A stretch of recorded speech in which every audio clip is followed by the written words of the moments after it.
ಮಲೆನಾಡಿನ ದಟ್ಟ ಹಸಿರಿನ ಮಧ್ಯೆ ಇದ್ದ ಆ ಹಳೆಯ ಬಂಗಲೆ ಸಿರಿಮನೆ. ಆ ಮನೆಯಲ್ಲಿ ಸುಮಂಗಲ ಎಂಬ ಅನುಭವಸ್ಥ ಅತ್ತೆ ಮತ್ತು ಅವರ ಮುದ್ದಿನ ಅಳಿಯ ರಮೇಶ್ ಜೊತೆಯಾಗಿ ವಾಸಿಸುತ್ತಿದ್ದರು. ರಮೇಶ್ ಒಬ್ಬ ಸಾಫ್ಟ್ವೇರ್ ಇಂಜಿನಿಯರ್ ಆಗಿದ್ದು, ನಗರದ ಜಂಜಾಟದಿಂದ ದೂರವಾಗಿ ಕೆಲವು ದಿನ ಪ್ರಕೃತಿಯ ಮಡಿಲಲ್ಲಿ ಕೆಲಸ ಮಾಡಲು ಮಲೆನಾಡಿಗೆ ಬಂದಿದ್ದ. ರಮೇಶ್ ಸ್ವಭಾವತಃ ಶಾಂತ ಮತ್ತು ಕಷ್ಟಪಟ್ಟು ಕೆಲಸ ಮಾಡುವ ಗುಣದವನು. ಅತ್ತೆ ಸುಮಂಗಲ ಎಂದರೆ ಅವನಿಗೆ ತಾಯಿಗಿಂತ ಹೆಚ್ಚಿನ ಗೌರವ. ಒಂದು ದಿನ ದೀಪಾಗೆ ಆಫೀಸ್ ಕೆಲಸದ ನಿಮಿತ್ತ 3 ದಿನಗಳ ಕಾಲ ಬೆಂಗಳೂರಿಗೆ ತುರ್ತಾಗಿ ಹೋಗಬೇಕಾದ ಪರಿಸ್ಥಿತಿ ಒದಗಿತು. ರಮೇಶ್ ಅಮ್ಮನಿಗೆ ಮನೆಯಲ್ಲಿ ಒಬ್ಬರೇ ಇರಲು ಅಭ್ಯಾಸವಿದ್ದರೂ ನೀವಿಬ್ಬರೇ ಇರುತ್ತೀರಲ್ಲ, ಅಮ್ಮ ಹೇಳಿದ್ದಕ್ಕೆಲ್ಲ ಕೋಪ ಮಾಡಿಕೊಳ್ಳಬೇಡಿ ಎಂದು ನಗುತ್ತಾ ಹೇಳಿದಳು ದೀಪಾ. ಅಯ್ಯೋ ದೀಪಾ, ನೀನೇನು ಚಿಂತೆ ಮಾಡಬೇಡ, ಅತ್ತೆಯವರು ನಾನು ಚೆನ್ನಾಗಿ ನೋಡಿಕೊಳ್ಳುತ್ತೇನೆ, ನೀನು ಧೈರ್ಯವಾಗಿ ಹೋಗಿ ಬಾ ಎಂದ ರಮೇಶ್. ವಿಶಾಲವಾದ ಆ ಹಳೆಯ ಬಂಗಲೆಯಲ್ಲಿ ಅತ್ತೆ ಸುಮಂಗಲ ಮತ್ತು ಹಳೆಯ ರಮೇಶ್ ಮಾತ್ರ ಉಳಿದುಕೊಂಡರು.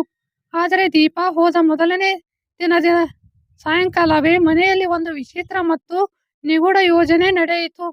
ಸಂಜೆ 6 ಗಂಟೆಯಾಗುತ್ತಿದ್ದಂತೆ ಮಲೆನಾಡಿನಲ್ಲಿ ಕತ್ತಲು ಬೇಗನೆ ಆವರಿಸಿತು. ಹೊರಗೆ ಜಿಟಿ ಜಿಟಿ ಮಳೆ ಪ್ರಾರಂಭವಾಗಿತ್ತು. ಮನೆಯ ದೀಪಗಳನ್ನು ಮಂದವಾಗಿ ಉರಿಸಲಾಗಿತ್ತು. ಸುಮಂಗಲಾದೇವಿ ಸುತ್ತಲೂ ಯಾರಾದರೂ ಇದ್ದಾರೆಯೇ ಎಂದು ನೋಡುತ್ತಾ ರಮೇಶನ ಕೋಣೆಯತ್ತ ಮೆಲ್ಲಗೆ ಹೆಜ್ಜೆ ಇಡುತ್ತಾ ಬಂದರು. ಬಾಗಿಲನ್ನು ಮೆಲ್ಲಗೆ ತಟ್ಟಿದರು. ರಮೇಶ್, ಒಳಗಿದೆಯಾ?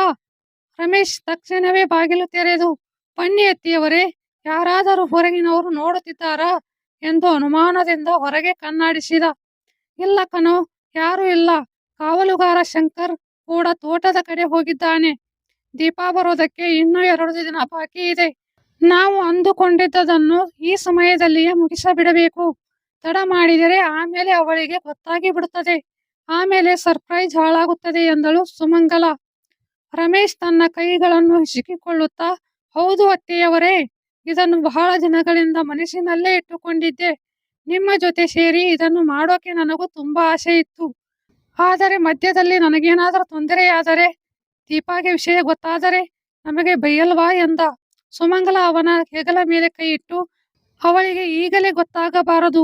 ನಾವು ಇದನ್ನು ಕತ್ತಲಲ್ಲೇ ಯಾರಿಗೂ ಸುಳಿವು ಸಿಗದಂತೆ ಮಾಡಬೇಕು. ಮೊದಲ ಬಾರಿ ಮಾಡೋದ್ರಿಂದ ನಿನಗೆ ಸ್ವಲ್ಪ ಕಷ್ಟ, ನೋವು ಆಗಬಹುದು.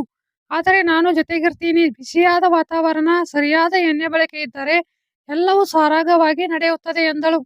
ರಮೇಶ್ ನಗುತ್ತಾ, ಸರಿ ಅತ್ತೆಯವರೇ, ನೀವು ಹೇಳಿದ ಮೇಲೆ ನಾನು ಹಿಂದೇಟು ಹಾಕುವುದಿಲ್ಲ. ಇವತ್ತು ರಾತ್ರಿಯೇ ಇದನ್ನು ಮುಗಿಸಿಬಿಡೋಣ ಎಂದ. ರಾತ್ರಿ 11 ಗಂಟೆಯಾಗಿತ್ತು. ಇಡೀ ಗ್ರಾಮವೇ ನಿದ್ರೆಗೆ ಜಾರಿತ್ತು. ಮಳೆಯ ಶಬ್ದದ ಹೊರತಾಗಿ ಬೇರೆ ಯಾವುದೇ ಶಬ್ದವಿರಲಿಲ್ಲ. ರಮೇಶ್ ಅತ್ತೆಯ ಹತ್ತಿರ ಬಂದು ಉಪಕರಣಗಳನ್ನು ನೋಡಿ ಸ್ವಲ್ಪ ಗಾಬರಿಯಾದ.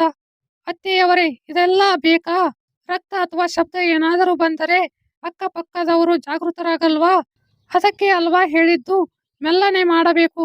ಜೋರಾಗಿ ಚಕ್ಕಿದರೆ ಅಥವಾ ಗಟ್ಟಿಯಾಗಿ ಒತ್ತಿದರೆ ಪೂರ್ತಿ ಹಾಳಾಗೋಗುತ್ತೆ. ನಾನು ಹೇಳಿಕೊಟ್ಟಂತೆ ಮಾಡು. ಕೈಗಳಿಗೆ ಮತ್ತು ಶರೀರಕ್ಕೆ ಎಣ್ಣೆ ಸ್ವಲ್ಪ ಜಾಸ್ತಿ ಹಚ್ಚು.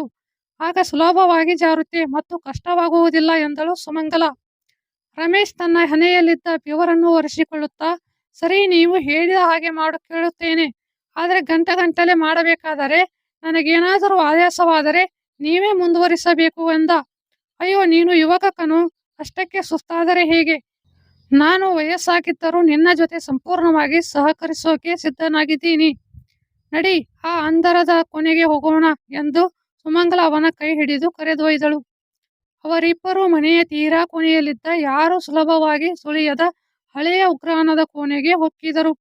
ಸುಮಂಗಲ ಬಾಗಿಲನ್ನು ಒಳಗಿನಿಂದ ಗಟ್ಟಿಯಾಗಿ ಚಿಲಕ ಹಾಕಿಕೊಂಡಳು. ಕೋಣೆಯಲ್ಲಿ ಗಾಢವಾದ ದಟ್ಟವಾದ ವಾಸನೆ ಮತ್ತು ಧೂಳು ಇತ್ತು. ಸುಮಂಗಲ ನೆಲದ ಮೇಲೆ ವಿಶಾಲವಾಗಿ ಪ್ಲಾಸ್ಟಿಕ್ ಶೀಟ್ ಹಾಸಿದಳು. ರಮೇಶ್, ಈಗ ಕೆಳಗೆ ಕುಳಿತುಕೋ, ನಾನು ಮೇಲಿಂದ ನಿಂಗೆ ನೆರವಾಗ್ತೀನಿ. ಸರಿಯಾಗಿ ಕೆಳಗೆ ಕೈ ಹಾಕಿ ಗಟ್ಟಿಯಾಗಿ ಹಿಡಿ ಎಂದಳು. ರಮೇಶ್ ತಕ್ಷಣ ಕೆಳಗೆ ಕುಳಿತು ತನ್ನ ಶ್ರಮವನ್ನೆಲ್ಲ ಹಾಕಿ ಕೆಲಸ ಮಾಡಲು ತೊಡಗಿದ. ಅಪ್ಪ, ಇದು ತುಂಬಾ ಬಿಗಿಯಾಗಿದೆ ಅತ್ತೆಯವರೇ, ಒಳಗೆ ಹೋಗ್ತಾನೇ ಇಲ್ಲ. ಇನ್ನು ಸ್ವಲ್ಪ ಬಲ ಬಳಸು ರಮೇಶ್. ಎಣ್ಣೆ ಸರಿಯಾಗಿ ಹಚ್ಚಿದೀಯಾ ಅಲ್ವಾ? ಪೂರ್ತಿ ಒಳಗಡೆ ಹೋಗುವವರೆಗೆ ಬಿಡಬೇಡ. ಜಾರಿ ಹೊರಗೆ ಬಂದರೆ ಮತ್ತೆ ಮೊದಲಿನಿಂದ ಮಾಡಬೇಕಾಗುತ್ತದೆ ಎಂದು ಸುಮಂಗಲ ಅವನಿಗೆ ಹುರಿದುಂಬಿಸಿದಳು. ಹೀಗೆ ಅವರಿಬ್ಬರು ಕೊನೆಯೊಳಗೆ ತೀವ್ರ ಶ್ರಮ ಪಡುತ್ತಿರುವಾಗ ಹೊರಗಿನಿಂದ ಯಾರೋ ಬಾಗಿಲು ಬಡಿಯುವ ಶಬ್ದ ಕೇಳಿಸಿತು. ಸುಮಂಗಲ ಗಾಬರಿಯಿಂದ ಅಯ್ಯೋ, ಯಾರದು ಈ ಸಮಯದಲ್ಲಿ ಎಂದು ಮೆಲ್ಲಗೆ ದನಿಯಲ್ಲಿ ಕೇಳಿದಳು. ಹೊರಗಿನಿಂದ ಮನೆಯ ಕಾವಲುಗಾರ ಶಂಕರನ ಧ್ವನಿ ಕೇಳಿಸಿತು. ಅಮ್ಮವ್ರೇ, ಅಮ್ಮವ್ರೇ, ಬಾಗಿಲು ತೆರೆಯಿರಿ. ರಮೇಶ್ ಗಾಬರಿಯಿಂದ ಕೈಯಲ್ಲಿದ್ದ ವಸ್ತುಗಳನ್ನು ಕೆಳಗಿಟ್ಟು ಶಬ್ದ ಮಾಡದೆ ಬಾಗಿಲ ಬಳಿ ಬಂದ. ಏನು ಶಂಕರ್, ಈ ಸಮಯದಲ್ಲಿ ಬಂದಿದೀಯಾ ಎಂದು ಒಳಗಿನಿಂದಲೇ ಕೇಳಿದೆ. ಶಂಕರ್ ಅನುಮಾನದಿಂದ, ಅಲ್ಲ ಸಾಹೇಬ್ರೆ, ನಾನು ತೋಟದಲ್ಲಿದ್ದಾಗ ಈ ಕೋಣೆಯಿಂದ ವಿಚಿತ್ರವಾದ ಶಬ್ದಗಳು, ಜಗ್ಗುವ ಶಬ್ದ ಮತ್ತು ನಿಟ್ಟುಸಿರುಗಳು ಕೇಳಿಸಿದವು. ಅತ್ತೆಯವರು ಮತ್ತು ನೀವು ಈ ನಡುರಾತ್ರಿಯಲ್ಲಿ ಬಾಗಿಲು ಮುಚ್ಚಿಕೊಂಡು ಏನು ಮಾಡುತ್ತಿದ್ದೀರಾ? ದೀಪಮ್ಮ ಬೇರೆ ಮನೆಯಲ್ಲಿ ಇಲ್ಲ ಎಂದ.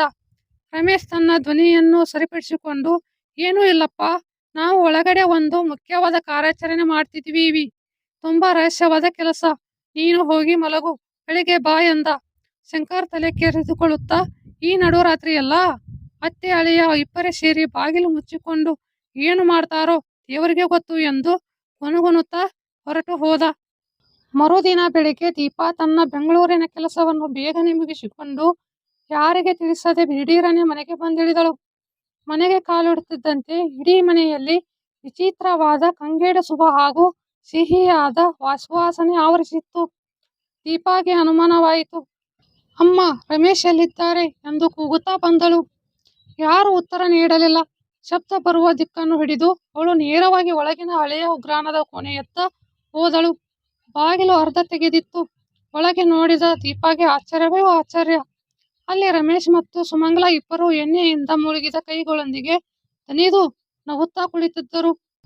ಅವರ ಮುಂದೆ ಒಂದು ದೊಡ್ಡ ಸಾಂಪ್ರದಾಯಿಕ ಮರದ ಹರಿವಾಣ ಮತ್ತು ವಿಶಾಲವಾದ ಹಲಸಿನ ಹಣ್ಣು ಬಿಡಿಸಿ ಇಡಲಾಗಿತ್ತು. ದೀಪಾ ಕಣ್ಣು ಅಗಲ ಜಾರಿಸಿ, ಏನಿದು? ಮನೆ ಪೂರ್ತಿ ಎಣ್ಣೆ ಮತ್ತು ಹಲಸಿನ ಹಣ್ಣಿನ ಸುವಾಸನೆ ಬರ್ತಿದೆ. ನೀವು ಇಬ್ಬರು ನಡುರಾತ್ರಿಯಿಂದ ಏನು ಮಾಡ್ತಿದ್ದೀರಾ ಎಂದು ಕೇಳಿದಳು.